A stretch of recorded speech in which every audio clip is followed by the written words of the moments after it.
প্রথমেই বলে রাখি, সুজির এই টাইপের রেসিপি তোমরা সবাই কম বেশি জেনে থাকবে, তবু আমি ব্রেকফাস্টে বানিয়েছি তাই শেয়ার করলাম।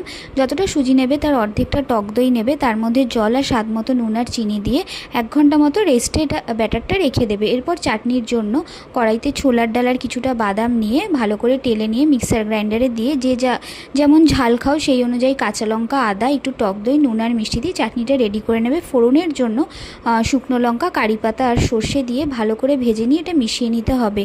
এবার যে ব্যাটারটা রেডি করে রেখেছিলাম ওইটা করার আগে ঠিক 5 মিনিট আগে বেকিং পাউডার বা ইনো দিয়ে তোমরা ভালো করে মিশিয়ে নিয়ে তোমরা ধোসা বা ইডলি বা উত্তাপাম এর মধ্যে ভেজিটেবলও অ্যাড করতে পারো, তৈরি করে নিতে পারো, বাট খুব সফট হয়।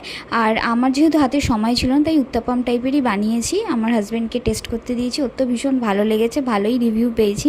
যাই হোক, সকাল সকাল এরকম ব্রেকফাস্ট হলে কার না ভালো লাগে বলো। তো তোমরা পাশে থেকো, সাথে থেকো, এরকম ছোট